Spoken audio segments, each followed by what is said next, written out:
ਗੁਰਦਾਸਪੁਰ ਵਿੱਚ ਮਾਪਿਆਂ ਨੇ ਪ੍ਰੈਸ ਵਾਰਤਾ ਕਰ ਇੱਕ ਨਿੱਜੀ ਸਕੂਲ ਦੇ ਪ੍ਰਬੰਧਕਾਂ ਉੱਪਰ ਫੀਸ ਨਾ ਦੇਣ ਕਾਰਨ ਇੱਕ 10ਵੀਂ ਕਲਾਸ ਦੀ ਬੱਚੀ ਨੂੰ ਪੇਪਰ ਵਿੱਚੋਂ ਬਾਹਰ ਕੱਢਣ ਅਤੇ ਬੱਚੀ ਜਲੀਲ ਕਰਨ ਦੇ ਆਰੋਪ ਲਗਾਏ ਹਨ ਅਤੇ ਬੱਚੀ ਦੇ ਪਰਿਵਾਰ ਮੈਂਬਰਾਂ ਨੇ ਮੁੱਖ ਮੰਤਰੀ ਪੰਜਾਬ, ਸਿੱਖਿਆ ਸਕੱਤਰ ਪੰਜਾਬ ਸਮੇਤ ਜ਼ਿਲ੍ਹਾ ਸਿੱਖਿਆ ਅਫਸਰ ਅਤੇ ਡੀਸੀ ਗੁਰਦਾਸਪੁਰ ਨੂੰ ਸ਼ਿਕਾਇਤ ਕਰ ਇਨਸਾਫ ਦੀ ਮੰਗ ਕੀਤੀ ਹੈ ਅਤੇ ਕਲਾਸ ਦੇ ਦੂਸਰੇ ਬੱਚਿਆਂ ਨੇ ਅਗਲੇ ਹੋਣ ਵਾਲੇ ਪੇਪਰਾਂ ਦਾ ਬਾਈਕਾਟ ਕਰ ਦਿੱਤਾ। ਗੁਰਦਾਸਪੁਰ ਤੋਂ ਰੋਹਿਤ ਗੁਪਤਾ ਦੀ ਰਿਪੋर्ट ਲਾਈਵ ਭਾਰਤ।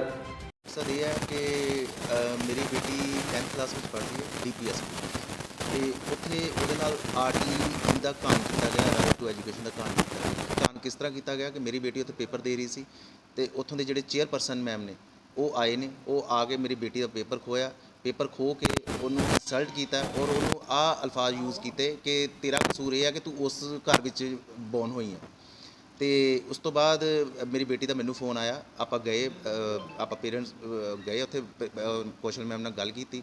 ਕੌਸ਼ਲ ਮੈਮ ਨੂੰ ਇਹ ਕਿਹਾ ਕਿ ਜਿਹੜੀਆਂ ਐਕਚੁਅਲ ਵਿੱਚ ਚੱਕਰ ਕੀ ਸੀ, ਸਾਡੀ ਫੀਸਾਂ ਦਾ ਮਸਲਾ ਚੱਲਦਾ ਪਿਆ, ਜਿਹੜੀਆਂ ਆਪਾਂ ਇੰਨੇ ਸਾਲਾਂ ਤੋਂ, ਪਿਛਲੇ 10-12 ਸਾਲਾਂ ਤੋਂ ਉਹਨਾਂ ਨੂੰ ਲਗਾਤਾਰ ਐਡਵਾਂਸ ਵਿੱਚ ਦਿੰਦੇ ਆਏ ਹਾਂ। ਐਡਵਾਂਸ ਵਿੱਚ ਦਿੰਦੇ ਦਾ ਮਤਲਬ ਕਿ ਐਤਕੀ ਉਹਨਾਂ ਨੇ ਸਾਡੇ ਕੋਲੋਂ ਲਾਸਟ ਈਅਰ ਦੇ ਜਿਹੜੇ ਐਨੂਅਲ ਚਾਰਜਿਸ, ਇਸ ਸਾਲ ਦੇ ਐਨੂਅਲ ਚਾਰਜਿਸ ਉਹਨਾਂ ਨੇ ਨਾਲ ਇਕੱਠੇ ਮੰਗਣੇ ਸ਼ੁਰੂ ਕਰਤੇ ਤੇ ਆਪਾਂ ਉਹਨਾਂ ਨੂੰ ਕਿਹਾ ਕਿ ਆਪਾਂ ਲਾਸਟ ਈਅਰ ਦੇ ਐਨੂਅਲ ਚਾਰਜਿਸ ਨਹੀਂ ਦੇਣੇ। ਉਹ ਤੋਂ ਸਾਰੀ ਗੱਲਬਾਤ ਹੋਈ ਸੀ ਤੇ ਆਪਾਂ ਈਵਨ ਕਿ ਲਿਖਤੀ ਇੱਕ ਮੇਲ ਉਹਨਾਂ ਨੂੰ ਪਾਈ ਸੀ ਕਿ ਤੁਸੀਂ ਸਾਡੇ ਕੋਲੋਂ ਮੰਥਲੀ ਜਿਹੜੀ ਫੀਸ ਹੈਗੀਆਂ ਉਹ ਤੁਸੀਂ ਲਓ, ਤੇ ਇਹਨਾਂ ਨੇ ਉਹ ਵੀ ਲੈਣ ਤੋਂ ਇਨਕਾਰ ਕਰਤਾ। ਤੇ ਸਾਡੀ ਉੱਥੇ ਕੌਸ਼ਲ ਮੈਡਮ ਨਾਲ ਆਫਿਸ ਵਿੱਚ ਗੱਲ ਹੋਈ, ਕਾਫੀ ਬਹਿਸ ਬਸਾਈ ਹੋਈ ਕਿ ਤੁਸੀਂ ਮੇਰੀ ਬੇਟੀ ਨੂੰ ਇੱਦਾਂ ਇਨਸਲਟ ਕਿਉਂ ਕੀਤਾ। ਤੇ ਉਹਨਾਂ ਨੇ ਕਿਹਾ ਕਿ ਜਿਹੜੇ ਤੁਸੀਂ 5-6 ਲੀਡਰ ਜਿਹੜੇ ਤੁਸੀਂ ਅੱਗੇ ਹੋ ਕੇ ਆ ਕੰਮ ਕਰਦੇ ਪਏ ਹੋ, ਮੈਂ ਤੁਹਾਨੂੰ ਸਭ ਨੂੰ ਪਰਸਨਲੀ ਦੇਖਾਂਗੀ ਤੇ ਕੋਰਟ ਵਿੱਚ ਦੇਖਾਂਗੀ। ਤੇ ਆਪਾਂ ਉਹਨਾਂ ਨੂੰ ਇਹ ਕਹਿ ਕੇ ਉੱਠ ਕੇ ਆ ਗਏ ਕਿ ਆਪਾਂ ਹੁਣ ਤੁਸੀਂ ਸਾਨੂੰ ਕੋਰਟ ਵਿੱਚ ਹੀ ਦੇਖਣਾ। ਮੇਰੇ ਪਰਿਵਾਰ ਨੂੰ ਭਾਜੀ ਇਸ ਕਰਕੇ ਟਾਰਗੇਟ ਕੀਤਾ ਗਿਆ ਕਿ ਸ਼ਾਇਦ ਇਸ ਕਰਕੇ ਕਿ ਆਪਾਂ ਅੱਗੇ ਲੱਗੇ ਹੋਏ ਆ ਪੇਰੈਂਟਸ ਐਸੋਸੀਏਸ਼ਨ ਦੇ, ਉਹਨਾਂ ਦੀ ਆਵਾਜ਼ ਚੁੱਕੀ ਹੋਈ ਹੈ, ਆਪਾਂ ਉਹਨਾਂ ਦਾ ਮੁੱਦਾ ਆਪਾਂ ਉਠਾਇਆ ਹੋਇਆ ਕਿ ਜਿਹੜੇ ਹਰ ਪੇਰੈਂਟਸ ਫੀਸਾਂ ਆਪਣੀਆਂ ਦੇ ਸਕਦਾ, ਐਨੂਅਲ ਚਾਰਜਿਸ ਦੇ ਸਕਦਾ, ਜਿਹੜੇ DPS ਵਿੱਚ ਪੜ੍ਹਦੇ ਪਏ ਆ ਉਹ ਆਪਣੀਆਂ ਫੀਸਾਂ ਦੇ ਸਕਦੇ ਆ, ਪਰ ਜਿਹੜੀਆਂ ਨਜਾਇਜ਼ ਮੰਗ ਕਰਦੇ ਆਪਾਂ ਉਹ ਕਿਉਂ ਦਈਏ। ਸਿਰਫ ਉਹ ਨਜਾਇਜ਼ ਦੇ ਖਿਲਾਫ ਆਪਾਂ ਆਵਾਜ਼ ਚੁੱਕੀ ਸੀ ਤੇ ਮੇਰੀ ਬੇਟੀ ਨੂੰ ਟਾਰਗੇਟ ਕੀਤਾ ਗਿਆ। ਉਹਨਾਂ ਦੇ ਸਕੂਲ ਸਾਰੇ ਕੈਮਰਾਸ ਚੱਲਦੇ ਨੇ, ਪਹਿਲੇ ਉਹ ਕੈਮਰਾਸ ਇਹ ਚੈੱਕ ਕਰਵਾਇਆ ਜਾਏ ਕਿ ਉਹਦਾ ਫੀਵਰ ਕਿੰਨੇ ਚੈੱਕ ਕੀਤਾ ਸੀ, ਪਹਿਲੀ ਚੀਜ਼। ਸੈਕਿੰਡ ਚੀਜ਼, ਅਗਰ ਉਹਨੂੰ ਫੀਵਰ ਸੀਗਾ, ਉਹਨੂੰ ਕਲਾਸ 'ਚ ਬੈਠਣ ਦੀ ਇਜਾਜ਼ਤ ਕਿਉਂ ਦਿੱਤੀ ਗਈ। ਅਗਰ ਇਜਾਜ਼ਤ ਦਿੱਤੀ ਗਈ ਤੇ ਕਿਸੇ ਟੀਚਰ ਨੇ ਕਿਉਂ ਨਹੀਂ, ਇੱਕ ਪ੍ਰਿੰਸੀਪਲ ਕੌਸ਼ਲ ਮੈਮ ਆਉਂਦੇ ਨੇ, ਜਿਹੜੇ ਚੇਅਰਪਰਸਨ ਆਪਣੀ ਕਾਰ 'ਚ ਉਤਰਦੇ ਨੇ, ਸਿੱਧੇ ਕਲਾਸਰੂਮ 'ਚ ਜਾਂਦੇ ਨੇ, ਕਲਾਸਰੂਮ 'ਚ ਵੀ ਉਹਨਾਂ ਦੇ CCTV ਚੱਲਦਾ, ਉਹਦੀ ਵੀ ਉਹ ਕਢਵਾਈ ਜਾਏ। ਉਹ ਆਪ ਖੁਦ ਜਾ ਕੇ ਉਹਨਾਂ ਨੇ ਉਹਦਾ ਪੇਪਰ ਖੋਇਆ। ਦੇਖੋ ਜੀ, ਸਾਡੇ ਐਸੋਸੀਏਸ਼ਨ ਵਿੱਚ ਕੋਈ 150-200 ਪੇਰੈਂਟਸ ਜਿਹੜੇ ਐਕਟਿਵ ਪੇਰੈਂਟਸ ਹੈਗੇ ਨੇ, ਉਹਨਾਂ ਨੇ ਆਪਾਂ ਕਿਹਾ ਸੀਗਾ ਕਿ ਤੁਸੀਂ ਬੱਚੇ ਪੇਪਰ ਜ਼ਰੂਰ ਦਿਓ, ਪਰ ਬੱਚੇ ਕਹਿੰਦੇ ਕਿ ਨਹੀਂ, ਆਪਾਂ ਮੇਰੀ ਬੇਟੀ ਦੇ ਨਾਲ ਹੈ ਤੇ ਆਪਾਂ ਪੇਪਰ ਨਹੀਂ ਦੇਣਾ। ਜਿਵੇਂ ਕੱਲ੍ਹ ਸੀਗਾ ਬੇਟੀ ਦਾ 10th ਕਲਾਸ ਦਾ ਇੰਗਲਿਸ਼ ਦਾ ਪੇਪਰ ਸੀਗਾ,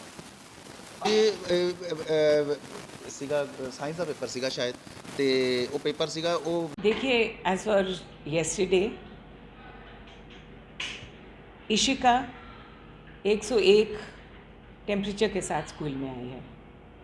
हम लोगों ने बहुत मेहनत की है इस स्कूल को कोरोना फ्री रखने में। 4-5 बार ही हमारे टेस्ट हुए हैं, रैपिड टेस्ट, और हम लोग बिल्कुल कोरोना फ्री पाए गए हैं। जब मुझे पता चला अपने अराउंड में कि बच्चा 101 बुखार के साथ, और ये रिकॉर्डेड है सिक्योरिटी में, हाँ, एग्ज़ाम दे रहा है, तो मेरे मन में एक बात आई कि आप हम लोग कितने भी एक टीचर ने इसको आइसोलेट कर रखा था एक अलग से कमरे में, पर उसके बावजूद भी पानी दिया जा रहा था। कई ऐसे पेरेंट्स हैं जो अपने बड़े विश्वास के साथ हम अपने बच्चे हमारे पास भेजते हैं, और इस बात को हमें पूरा रखना है। देखिए, ये जो बात है ना, ये सब जुडिशियस है, कोर्ट में चल रहा है और इसका कुछ दिनों में आने वाला फैसला है, तो मैं इसके पीछे क्यों करूं। जो बाकी बच्चे जिन्होंने फ़ीस नहीं दिया वो तो दे रहे हैं, वो अपने एग्ज़ाम्स दे रहे हैं, इसको मैं क्यों सिंगल आउट करूं। इन्होंने तो कल ना हमारी बात सुनी, बस ज़ोर से चिल्लाना शुरू कर दिया, और यहाँ पूरे मेरे ऑफिस से लेकर उधर सिक्योरिटी तक ज़ोर से चिल्लाते रहे। सारे के सारे वो टीचर्स भी चले आए कि क्या हो गया, ये चिल्ला कौन रहा है। दिस इज हम देखिए, एक चीज़ है, उन्होंने क्या आप लोगों का कहा है और क्या आरोप लगाए हैं मेरे ऊपर, आई डोंट नो। यस, मैंने उसका पेपर ज़रूर लिया और मैंने खुद ही इसलिए लिया और मैंने खुद ही लिया कि मैंने कहा दो वैक्सीन्स मैं ले चुकी हूँ और सबसे सेफेस्ट मैं हूँ। सबसे पहले उनको पता कि मैंने वैक्सीन लिया, बाकियों को मोटिवेट करने के लिए। हमारी सारी टीचर्स, आयाज, एवरीबडी इज़ वैक्सीनेटेड। हम लोग नहीं चाहते कि हमारे बच्चे जो वैक्सीनेटेड नहीं हैं उनको कोई तकलीफ। एक चीज़ है, बच्ची पेपर दे रही थी और एक आया पानी लेके घूम रही थी, वो दूसरों के बच्चों को भी दे रही थी, इसी को भी छीनने के बाद मैं आपको बताऊं, ऐसा है कि ये कोविड-19 का प्रोटोकॉल है कि अगर कोई स्कूल में एक बीमार बच्चे को आने देते, गलती हमारी है। तो इसके लिए मुझे एक स्टैंड लेना था।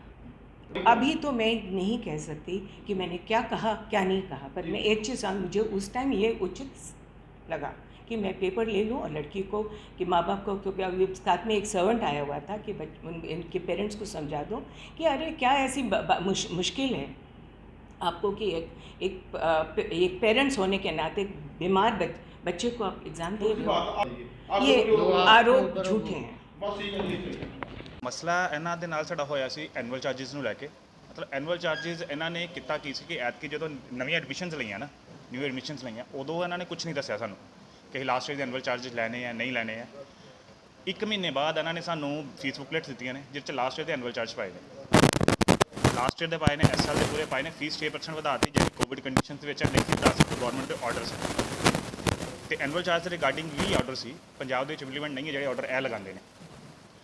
ਅਸੀਂ ਇਹਨਾਂ ਦੇ ਰਿਗਾਰਡਿੰਗ ਨਾਲ ਗੱਲ ਕਰਨ ਦੀ ਵੀ ਕੋਸ਼ਿਸ਼ ਕੀਤੀ ਹੈ, ਮੈਨੇਜਮੈਂਟ ਨੇ ਕਦੀ ਗੱਲ ਕਰਨਾ ਚਾਹੀਏ ਹੀ ਨਹੀਂ। ਜੇ ਇੱਕ ਵਾਰੀ ਅਸੀਂ ਬੈਠੇ ਹਾਂ ਤੇ ਮਤਲਬ ਕੁਝ ਮੰਗਾਂ ਸੀ ਜਿਹੜੀਆਂ ਨਹੀਂ ਮੰਨੀ ਤੇ ਸੈਟਲਮੈਂਟ ਹੋ ਨਹੀਂ ਪਾਈ ਸਾਡੀ ਇਹਨਾਂ ਨਾਲ।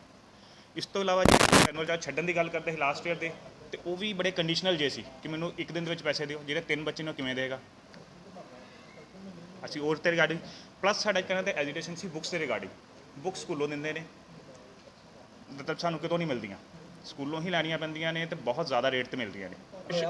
ਐਸੋਸੀਏਸ਼ਨ ਵੱਲੋਂ ਸ਼ਿਕਾਇਤ ਤਾਂ ਸਰ ਅਸੀਂ ਡੀ ਆਫਿਸ ਕੀਤੀ ਆ, ਡੀ ਆਫਿਸ ਤੋਂ ਬਾਅਦ ਡੀਸੀ ਸਰ ਨੂੰ ਸ਼ਿਕਾਇਤ ਗਈ ਹੈ, ਐਜੂਕੇਸ਼ਨ ਸੈਕਟਰੀ ਨੂੰ ਸ਼ਿਕਾਇਤਾਂ ਗਈਆਂ ਨੇ, ਈਵਨ ਸੀਐਮ ਆਫਿਸ ਤੱਕ ਸ਼ਿਕਾਇਤਾਂ ਜਾਂਦੀਆਂ ਨੇ ਇਹਨਾਂ ਦੀਆਂ, ਸੀਐਮ ਆਫਿਸ ਸੀਬੀਐਸਈ ਬੋਰਡ ਨੂੰ ਗਈਆਂ ਨੇ, ਐਚਆਰ ਮਿਨਿਸਟਰੀ ਦਿੱਲੀ ਤੱਕ ਸ਼ਿਕਾਇਤਾਂ ਗਈਆਂ ਨੇ ਇਹਨਾਂ ਦੀਆਂ। ਹਜੇ ਤੱਕ ਕੋਈ ਹੱਲ ਨਹੀਂ ਹੋਇਆ ਸਰ ਸਾਡਾ। ਸਰ ਐਸੋਸੀਏਸ਼ਨ ਆਲਰੇਡੀ ਇਸ ਮਸਲੇ ਵਿੱਚ ਕੋਰਟ ਵਿੱਚ ਆ, ਸਾਡੀ ਤਰੀਕ ਹੈਗੀ 8 ਸਤੰਬਰ ਦੀ। ਅਸੀਂ ਤਾਂ ਚਾਹ ਰਹੇ ਸੀ ਡੀਓ ਸਰ ਨੂੰ ਵੀ ਤੇ ਹੁਣ ਐਸਪੀ ਸਰ ਨੂੰ ਵੀ ਰਿਕੁਐਸਟ ਦਿੱਤੀ ਹੈ ਵਾਲੀ ਕਿ ਇਸ 'ਤੇ ਦੇਖਿਆ ਜਾਵੇ ਇਸ ਚੀਜ਼ ਨੂੰ। ਮਤਲਬ ਸਾਡੇ ਕੋਲ ਕੋਈ ਆਪਸ਼ਨ ਹੀ ਨਹੀਂ ਰਹੇਗੀ ਜੇ ਮਤਲਬ ਜੇ ਇਹ ਕੀ ਕਹਾਂਗੇ ਇਸ ਚੀਜ਼ ਬਾਰੇ ਕਿ ਇੰਨਾ ਕਹਿਣਾ ਦਾ ਦਿਲ ਵਧਿਆ ਹੋਇਆ। ਤੁਹਾਨੂੰ ਇੱਕ ਚੀਜ਼ ਹੋਰ ਸ਼ੋਅ ਕਰ ਦੱਸਣਾ ਚਾਹਾਂਗਾ, ਮੈਂ ਤੁਹਾਨੂੰ ਡਾਕੂਮੈਂਟ ਦਿਖਾਉਣਾ ਕਿ 2016 ਦੇ ਵਿੱਚ ਇਹਨਾਂ ਦੇ ਅਗੇਂਸਟ ਐਸੇ ਰਿਗਾਰਡਿੰਗ ਨਾ ਫੀਸ ਵਧਾਉਣ ਦੇ ਰਿਗਾਰਡਿੰਗ ਤੇ ਬੁੱਕਸ ਦੀ ਸੇਲ ਦੇ ਰਿਗਾਰਡਿੰਗ ਇਨਕੁਆਇਰੀ ਹੋਈ ਸੀ ਇਹਨਾਂ ਦੀ 2017 'ਚ। 2016 'ਚ ਕੰਪਲੇਂਟ ਹੋਈ, 17 'ਚ ਇਨਕੁਆਇਰੀ ਹੋਈ ਸੀ, ਡੀਓ ਆਫਿਸ ਵੱਲੋਂ ਇਨਕੁਆਇਰੀ ਹੋਈ ਹੈ ਜਿਹਦੇ ਵਿੱਚ ਗਿਲਟੀ ਪਾਏ ਗਏ ਨੇ। ਮੈਂ ਤੁਹਾਨੂੰ ਪ੍ਰੋਪਰ ਡਾਕੂਮੈਂਟ ਦੇਵਾਂਗਾ ਜਿਹੜੇ ਭਾਈ ਆਰਟੀਏ ਤੋਂ ਲਏ ਨੇ, ਡੀ ਆਫਿਸ ਤੋਂ ਲਏ ਨੇ, ਗਿਲਟੀ ਪਾਏ ਗਏ ਨੇ। ਸਾਫ਼ ਲਿਖਿਆ ਗਿਆ ਕਿ ਇਹਨਾਂ ਦੇ ਸਕੂਲ ਦੇ ਵਿੱਚ ਬੁੱਕ ਸਟੋਰ ਫੜਿਆ ਗਿਆ ਸੀ, ਇਹਨਾਂ ਨੇ ਫੀਸਾਂ ਜ਼ਿਆਦਾ ਵਧਾਈਆਂ ਨੇ, ਇਹ ਨਹੀਂ ਸੀ ਵਧਾ ਸਕਦੇ, ਬਿਨਾਂ ਕਿਸੇ ਪਰਮਿਸ਼ਨ ਤੋਂ ਵਧਾਈਆਂ ਨੇ। ਇਹਨਾਂ ਨੂੰ ਉਦੋਂ ਡੀਓ ਦਫ਼ਤਰ ਵੱਲੋਂ ਕਿਹਾ ਗਿਆ ਸੀ ਕਿ ਹਾਂ ਵੀ ਪੇਰੈਂਟਸ ਨੂੰ ਰਿਫੰਡ ਕਰਕੇ ਸਾਨੂੰ ਦੱਸੋ, ਕੁਝ ਨਹੀਂ ਹੋਇਆ। ਰეკਮੈਂਡੇਸ਼ਨ ਗਈ ਹੈ ਹੈੱਡ ਆਫਿਸ ਲਈ ਇਹਨਾਂ ਦੇ ਅਗੇਂਸਟ ਕਾਰਵਾਈ ਲਈ, ਹੋਇਆ ਕੱਖ ਨਹੀਂ। ਅਸੀਂ ਨਹੀਂ, ਸਾਡੀ ਸਮਝ ਤੋਂ ਬਾਹਰ ਹੈ ਕਿ ਕਿਉਂ ਨਹੀਂ ਹੋਇਆ। ਸਰ ਅਸੀਂ ਫਿਰ ਸਾਡੇ ਹੱਥ ਖੜੇ ਨੇ, ਅਸੀਂ ਤਾਂ ਫਿਰ ਧਰਨਾ ਲਾ ਕੇ ਬੈਠਾਂਗੇ ਸਰ। ਅਸੀਂ ਜੋ ਕਰਨਾ ਨਹੀਂ ਸੀ ਚਾਹੁੰਦੇ ਉਹੀ ਕਰਾਉਣਾ ਚਾਹੁੰਦੇ ਨੇ ਸਾਡੇ ਕੋਲ। ਅਸੀਂ ਡੀ ਆਫਿਸ ਤੋਂ ਬਾਅਦ ਧਰਨਾ ਲਾ ਕੇ बैठांगे जब तक साडा मसला हल नहीं होता। मेडिकॉम आयुर्वेदिक सेंटर, यहाँ पर आपको मिलेगा हर मुश्किल का हल, जैसे कि मर्दाना कमजोरी, औरतों और पुरुषों के गुप्त रोग, बे औलाद, फालतू चर्बी, बड़ा हुआ पेट घटाएं, बवासीर, और आपको मिलेगी हर प्रकार की आयुर्वेदिक दवाइयाँ। Medicom Ayurvedic centre, Deep complex, opposite Doaba showroom, court road, Amritsar. रोजाना मिल 6 बजे तक।